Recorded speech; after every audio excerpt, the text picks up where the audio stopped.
Hey everybody, Alex Goff here with Golf Rugby Report, and before I get started, just a reminder, go to patreon.com/Golf Rugby Report and show your support for what we're doing here. Become a Golf Rugby Report patron. You'll get some swag, you'll get some gifts, you get some special perks as well, like voting on content, things like that. Please go there and support what we're doing. Now, this commentary was supposed to be something about the U.S. Women's National 15s team and basically the things that they don't get and the ups and downs they deal with financially in their budgets and things like that. And what I found in going through all the information is I don't have enough information to really tell you what I think is happening, which is that while there's a steady stream of funds for the women's sevens team, for the 15s team, it goes way up and way down, and they've been over budget, right? They've spent too much money on World Cup years. It seems like every World Cup year, whoever's in a World Cup, they spend too much money. But the amount of money they get on off years, like $200,000, is minimal compared to what the men's 15s team gets and what the men's sevens team and the women's sevens team get. Now I know that, but I can't show that kind of data to you because USA Rugby's audited financial statements don't talk about that at all. They just say women's national teams, men's national teams. That's their line item. And certainly USA Rugby over the years has probably done what is legally required, which is file their audited statements and their 990s and all the things like that. But they don't break everything down the way that would be best in terms of transparency. That would be best if we wanted to know everything that's going on, everything from how much the head coach is getting paid, how much assistant coaches is getting paid, how much it costs to have those coaches. And certainly, especially with the men's 15s team, over the years, you'll see that when there are coaches who come in from overseas, a lot of times they don't live in the United States. They fly back and forth and back and forth. Those kinds of costs add up. Yes, we're talking millions of dollars for major budget, but little extra $1,000 here, $1,000 there, pretty soon you're talking about real money. For the women's 15s team, it gets blown out even more than that. They don't really have that much money. We don't hear about, we're not told that the players get per diems or what kind of per diems they get. We know that the men's team gets more, and the women's team, sometimes they don't get any.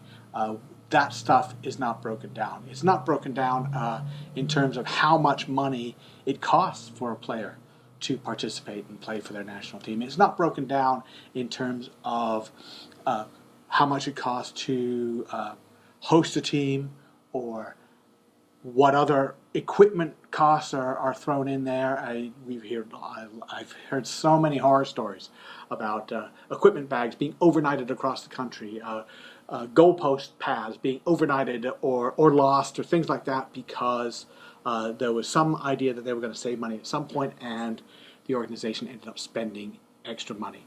None of that is broken down.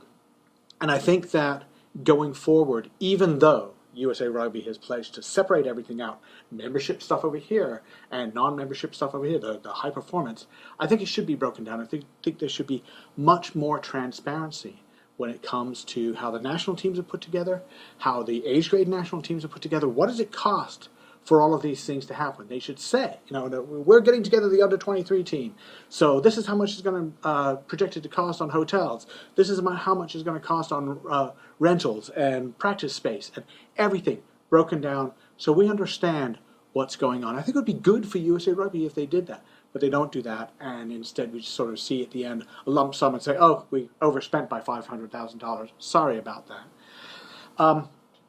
But the ultimate message for what I was looking at still remains the same, is that the women's 15s team gets short shrift among the four major senior national teams. And while there is the 15 Foundation coming out with some fundraising efforts specifically for the women's 15s team, and I think that's great that they do that and get those former players in who've been successful, and they come and donate money and donate other things, expertise, whatever it is, to get that team going. And I also think it's good that the city of Glendale is opening their doors to USA Rugby, and that the training space and the training facilities and all the things that Glendale offers will be equally available for the men and the women. There'll be no discrimination there. That is fantastic. But money sometimes is money, right? And you can't funnel U.S. Olympic Committee money into the 15s team. That's not right. But you can funnel some donation money, and you can look at what World Rugby is doing to try and make it a little bit more equal. Certainly, the women's 15s team doesn't play many test matches, right?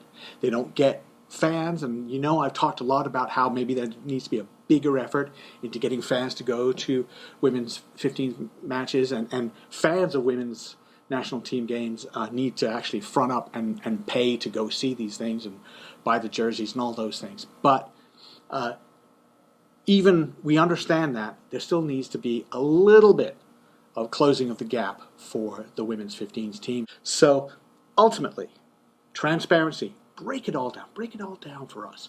We need to see the information. Rugby people want to see the information. I think we deserve to see it, especially after USA Rugby blew it all to pieces. They really should be expected to do that. And number two, let's put a little bit more effort in making it more equal for the women's 15s team. They are, after all, the only USA team to win a world championship. That's it for me. And just a reminder, go to patreon.com/Golf Rugby Report. Thank you for the patrons who have already signed up. Much appreciated.